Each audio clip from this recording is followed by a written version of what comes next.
Hello and welcome to the Ghosts and Folklore podcast.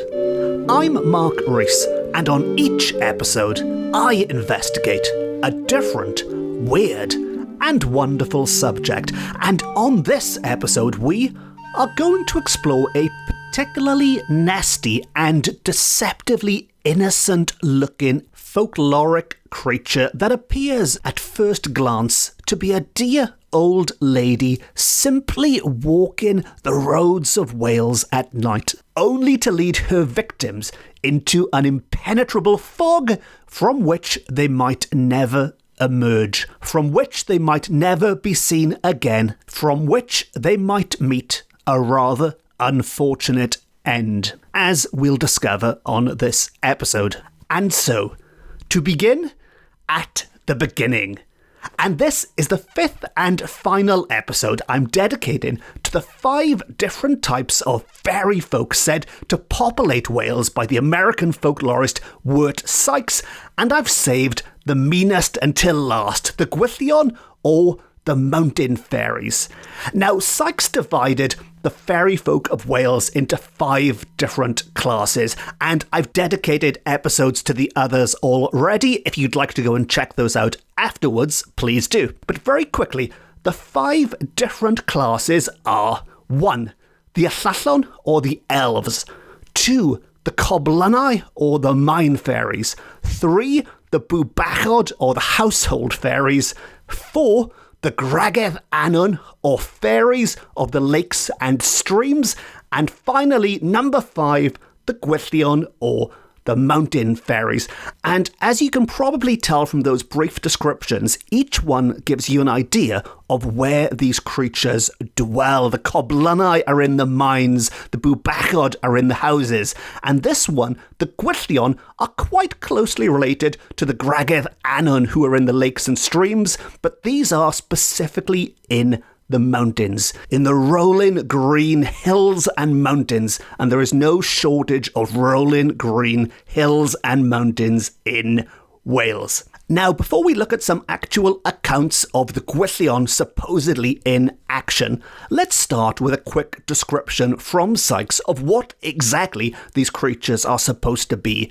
And he tells us that the Gwyllion are female fairies of frightful characteristics who haunt lonely roads in the Welsh mountains and lead night wanderers astray. So, if you don't want to encounter the Gwyllion, don't go walking around the Welsh mountains at night. And he also compares them to a character from Greek mythology, to Hecate. He says they share similarities because she rode on the storm and was a hag of horrid guise. Not a particularly flattering description there, but a hag of horrid guise who rode on the storm. And Sykes also offers an explanation for the name itself, the name Gwyllion, which I'll spell for you, which is Gwylll or in Welsh, I-O-N, Gwyllion. And Sykes tells us that the word gwyll, the first half of that name, is variously used to signify gloom, shade, duskiness, a hag, a witch, a fairy, and a goblin. That is a word with a lot of uses. But he continues, its special application is to these mountain fairies of gloomy and harmful habits, as distinct from the Athlallon of the forest glades and dingles, which are more often beneficent. Which is a nice way of saying that while some of these other fairy folk might actually do some good, they might do some bad as well, but they might in some way be useful, the Gwyllion are not. It is just 100% badness with the Gwyllion. Don't expect them to do you any favours, to clean your house, to grant you wishes. These are most definitely not the kind of fairies that you see in Disney films. And Sykes continues to tell us that they also have an other name for the Gwyllion, an English language name, which is much more to the point of what these creatures are. He tells us that they take on a more distinct individuality under an other name, and that English language name is the Old Woman of the Mountain, which is pretty much exactly what they appear to be, the Old Woman of the mountain. And in one encounter with an old woman of the mountain in Monmouthshire, on a mountain in Monmouthshire on the English border, in what must have been the 17th century, I'm assuming, this creature is described as having the semblance of a poor old woman with an oblong four-cornered hat, ash-coloured clothes, her apron thrown across her shoulder, with a pot or wooden can in her hand, such as poor people carry to fetch milk with, always going before the spectator, so she's always just ahead of you. And sometimes she is heard crying out. This creature is not silent, she makes a noise, and I am sure this noise is much more terrifying when you hear it in real life, if indeed it does happen in real life, than it is when I try to say it aloud, because this strange figure cries out quite a strange word, which is spelt, and this is a Welsh language word, so written in the Welsh language, WWB, or WW-BWB. So WWB or WW-BWB, which, despite being a Welsh speaker myself, this is a word I have not encountered before, and I am assured it is pronounced wooboob. Yes, wooboob.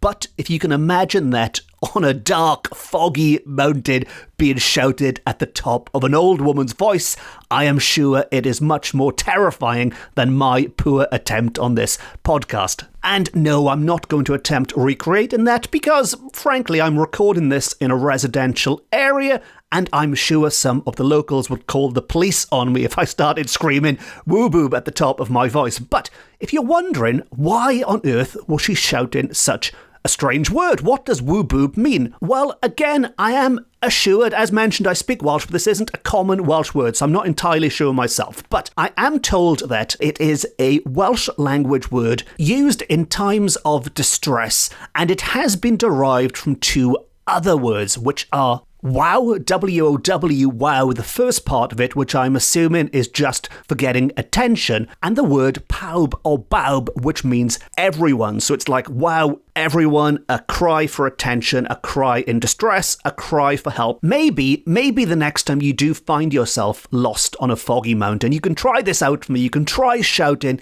woo-boob at the top of your voice, and we'll find out if it really is an effective way of attracting attention. Now, back to the scary stuff, back to the Gwyllion, and hearing this sound or seeing this old woman, hearing woo-boob or seeing the Gwyllion was not a good sign, because we are told those who saw this apparition, whether by night or on a misty day, would be sure to lose their way, though they might be perfectly familiar with the road. So it didn't matter how well you knew the area beforehand, if the Gwyllion was there, things could go bad. And to continue, sometimes they heard her cry when they did not see her, so she could be heard and not seen. And sometimes when they went out by night to fetch coal or water or whatever it might be, the dwellers near that mountain in Monmouthshire would hear the cry very close to them.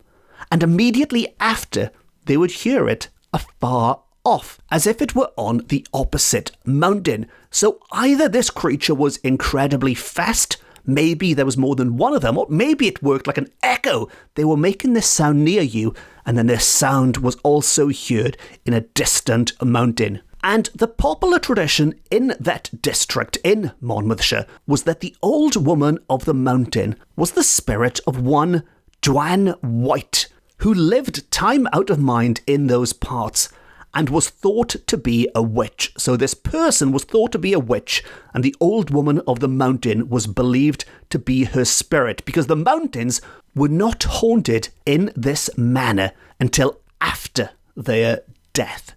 And when people lost their way and saw her before them, they used to hurry forward to try to catch her, supposing her to be a flesh and blood woman. So they were lost, they saw someone walking, they thought, great, let's follow this person. They chased after them, they chased after this flesh and blood woman who could set them right, but they could never overtake her, they could never catch up, and she, on her part, never looked back, so that no man ever saw her face. So, as terrifying as that is, that account does suggest that to see the old woman of the mountain didn't necessarily mean you were going to die. Some people did report back their experiences, but nevertheless, to see her, to encounter her, was not a good thing. Now, the old woman was not limited to Monmouthshire, and she was also seen in the Black Mountain in Breconshire, as the county was then, and the following tale comes from a Robert Williams of Llangaddock in Crickhowell, who is described as a substantial man of undoubted veracity. So, this is a reliable source. We can trust this man. He is a man of undoubted veracity. And as he was travelling one night over part of the Black Mountain, he saw the old woman, and at the same time found he had lost his way. Not knowing her to be a spectre, he hallooed to her to stay for him, but receiving no answer, thought she was deaf. He then hastened his steps, thinking to overtake her, but the faster he ran, the further he found himself behind her, at which he wondered very much, not knowing the reason for it. So, to recap that quickly, he saw this old woman on the Black Mountain. When he called out to her, when he shouted hello, she ignored him, and he assumed she must be deaf. And so he decided to chase after her, and when he tried to overtake her, he found himself further and further away. Even when he was running, he couldn't catch up with this old woman. And to return to the tale, he presently found himself stumbling in a marsh, at which discovery his vexation increased, which is a somewhat flowery Victorian way of saying he was really, really annoyed about being stuck in a marsh. And then he heard the old woman laughing at him with a weird, uncanny, crackling old laugh. A weird, uncanny, crackling old laugh which set him to thinking she might in fact be a Gwyll. The penny has dropped. She might be a Gwyll. And so he decided to draw out his knife. Presumably this would help him escape from the marsh in some way. But he pulled out his knife, and with that, the old lady vanished. And this really did serve as confirmation. Then he was sure, for Welsh ghosts and fairies are afraid of a knife. And anyone who listened to episode 102 of this podcast about the Edwardian Ghostbusters will know exactly that. You can keep ghosts away, and apparently fairies now, with a knife. Although, just to repeat myself quickly, of course, don't actually try that. Please, please don't carry a knife with you on a ghost hunt. Now, back to the Gwyllion, and back to another account, and this one relates to a John ap John of Gwyllion, who set out one morning, early in the morning before daybreak, to walk to Gwyllion Fair. As he ascended Milvera Mountain, he heard a shouting behind him, as if it were on Bryn Mawr, which is a part of the Black Mountain in Breconshire again. Soon after, he heard shouting coming from his left-hand side, from Bwlch y Llwyn, which seized him with a great fright, because he suspected this was no human voice that was shouting. So I'm throwing lots of names and places at you at the moment, but all you really need to know is he's on a mountain, he's on his way to the fair, he hears some shouting coming from the left-hand side, and he is seized by a great fright, and he begins to suspect it is no human voice that is shouting. He had already been wondering, indeed, what anyone could be doing at that hour in the morning, shouting on the mountainside. Nobody else was as foolish as he was, traipsing around on the mountain in the dark. Still, nevertheless, he persevered with his journey. On he went, higher up into the mountain, when he heard the shouting to his right this time, coming from Gilfach Fields, and now he was sure it was the old woman of the mountain, and by calling him from all directions was trying to lead him astray. Now luckily this man was wise to her tricks, and presently he heard behind him the noise of a coach, and with it, the special cry of the old woman of the mountain. And you all know this by now. He heard Woo-boob coming behind him, knowing very well that no coach could possibly travel along this road. It must have been extra rugged and bumpy,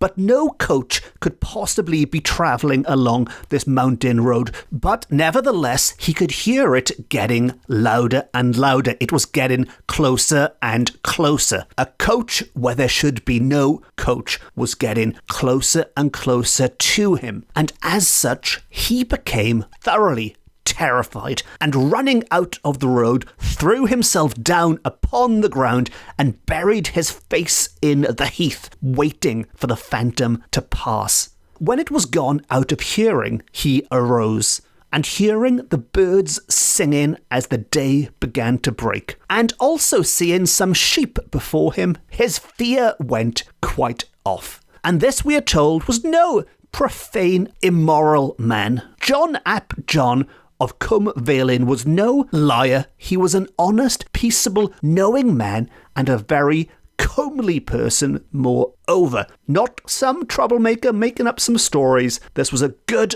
honest Christian Welshman who had not only heard and survived the call of the old woman trying to lead him astray, but had also narrowly avoided being mowed down by what sounds like some kind of phantom coach. Now, jumping backwards slightly, but going back to this idea of busting ghosts and fairies and all manner of supernatural creatures with a knife. And again, don't carry a knife.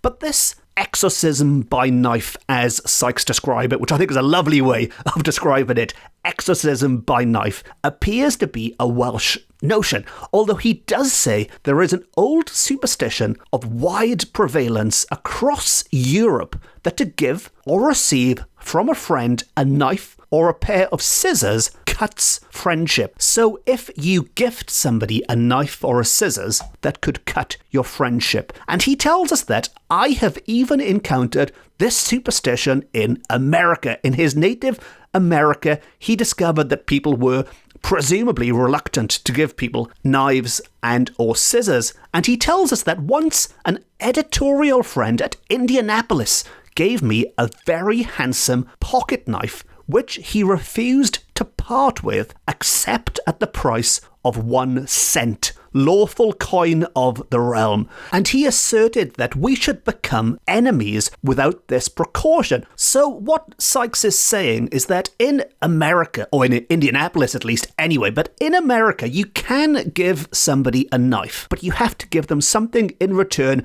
no matter how little, even if it's just a single cent. You have to give them that token payment to avoid damaging your friendship. And finally, in this global quest for knife superstition, even in China, he says, special charms are associated with knives, and a knife which has slain a fellow being is an invaluable possession. Also a slightly grim and gory possession as well, to have a knife which has killed somebody, he is saying, is an invaluable possession. And these are the kind of objects that you might see in some kind of morbid museum nowadays. But back to Wales, and Sykes suggests that maybe, just maybe, the reason the Welsh in particular use knives to defeat evil, as he describes it, the reason it's unique to Wales could potentially be traced all the way back to its source. If we try and work out exactly why the Welsh believe this, it might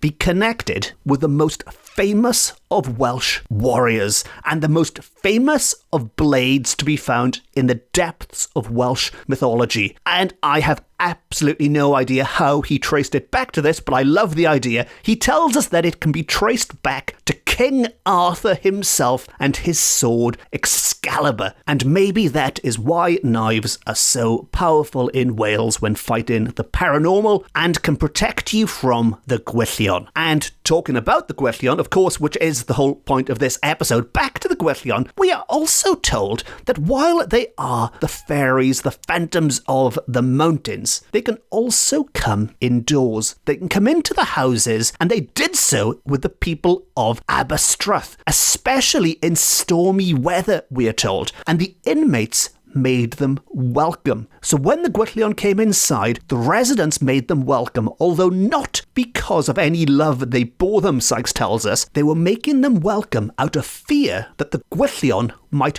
hurt anyone who offends them. And as such, if any old woman suspected of being a Gwyllion entered a property, they provided clean water for them, and they took special care that no knife, no scissors, no cutting tool at all should be in the corner near the fire where the fairies would go to sit. So that is where they went to warm themselves in stormy weather, and if there was a blade there, well, you could find yourself in trouble. And that's not just an idle threat, because Sykes says that many were hurt by them as a result. Those who forgot to remove the blades were hurt by them, and while it was desirable to exorcise them when in the open air, so it makes sense to get your knife out if they approach you on the mountains at night, because of course you just want to get from point A to point B safely. But if they enter your house, the best approach is just to be as nice as humanly possible, keep the fairies happy,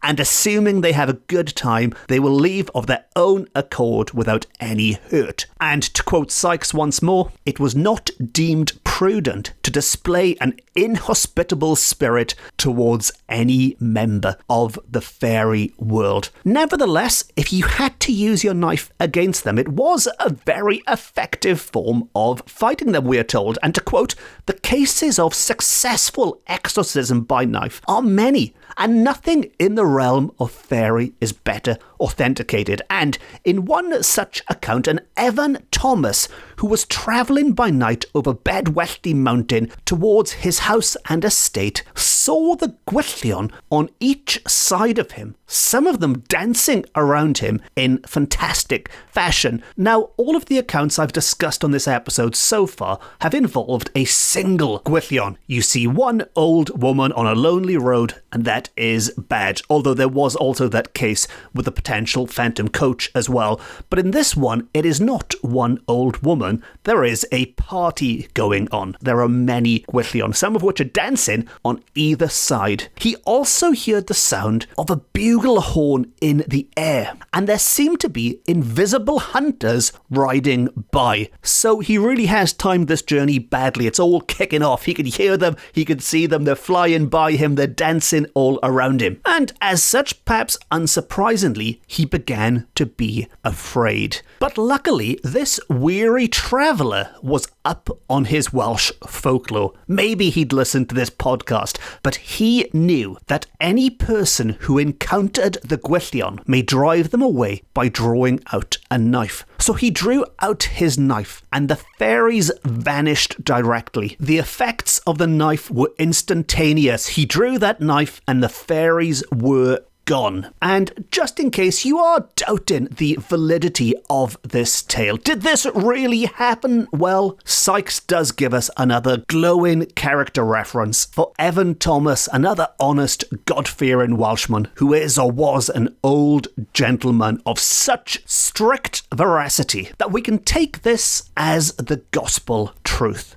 So we've looked at what the Gwyllion are. We've looked at some encounters over the centuries that people have reported with the Gwyllion. And some of you might be wondering, well, where are the Gwyllion today? Where is the old woman of the mountain nowadays? Well, the quick answer is that, as with much of the old accounts of the fairy folk, many people are still experiencing and reporting strange encounters. But today, the activity is blamed on different creatures. Nowadays, it's more likely to be blamed on the spirits of the departed, on some kind of evil poltergeist, than on the Gwyllion. Strange apparitions of old women are reported today around the world. I guess the one big difference is nowadays the spectral ghostly women don't necessarily go about shouting woo-boo. But there was another theory suggested in earlier times that the reason we don't see them is because in the 1700s and the 1800s, Wales was such a strong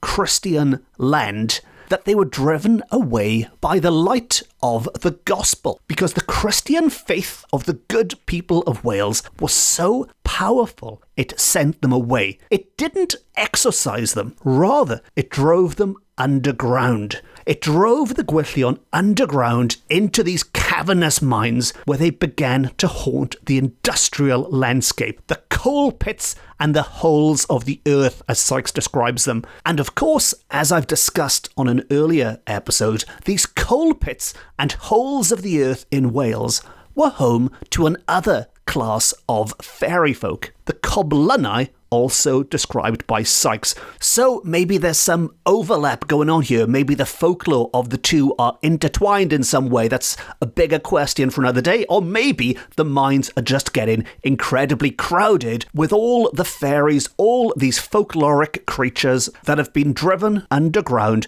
where they lay in wait. Maybe they're plotting their revenge down there. Maybe they're biding their time to come up and take their revenge on the human race who tormented them so with passages from the Bible and their shiny knives. Or maybe not. Anyway, moving on. And finally, and also bizarrely, the Gwyllion and the fairy folk have a connection with the most diabolical of animals. Although I should say diabolical in superstition, only in reality they are lovely, lovely animals. But they have a connection with what folklore tells us is the most diabolical of animals, the horned mischief makers themselves, the goats. Yes, the good old billy goats. And we are told that goats are in Wales held in peculiar esteem for their supposed occult intellectual powers. What a wonderful way of describing a goat. It has occult intellectual powers, and they are believed to be on very good terms with the Tylwyth Teg, which regular listeners will know is the most commonly used Welsh name for the fairy folk. The goats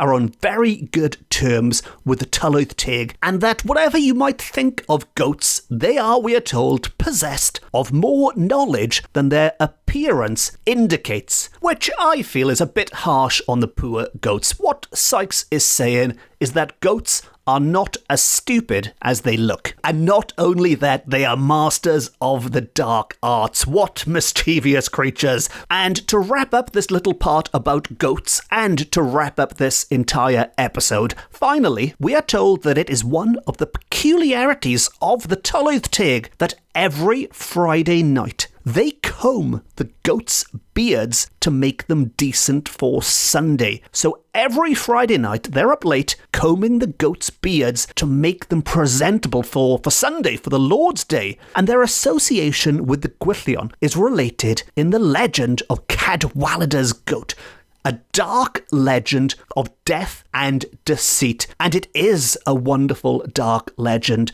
of death and deceit, which I won't spoil right now on this episode because I have also dedicated an entire episode to that dark legend of death and deceit as well. And it was a few years ago now, all the way back on episode 41. Back in the good old days when I still did regular sound effects on every episode, and I'm pretty sure there are some good devil goat sound effects. Well, good is a matter of opinion, but I'm pretty sure there are some devil goat sound effects on that episode. So if you would like more diabolical goat lore and maybe a little bit more fairy lore at the same time, be sure to check out episode 41 afterwards. All of which brings me to the end of this episode and another episode of the Ghosts and Folklore podcast. If you've enjoyed this episode and you haven't already, please consider hitting the subscribe button. And if you really enjoyed it, you can support the podcast by treating me to a coffee via my website or by just leaving a nice review or a nice rating. If you'd like more Ghosts and Folklore, you can follow me on social media. I'm on all the main platforms. And as well as this podcast, I've also written a number of books about similar weird and wonderful subjects which are available from all good bookshops offline and on. And on that note, it just leaves me to say thank you very much for listening. Diolch yn fawr iawn am wrando. I've been Mark Rees. This has been my Ghosts and Folklore podcast, beaming to you from Wales to the world. And remember, if you do hear a dear old lady shouting, woo boob, it's probably best not to follow them. Until next time, Nosta!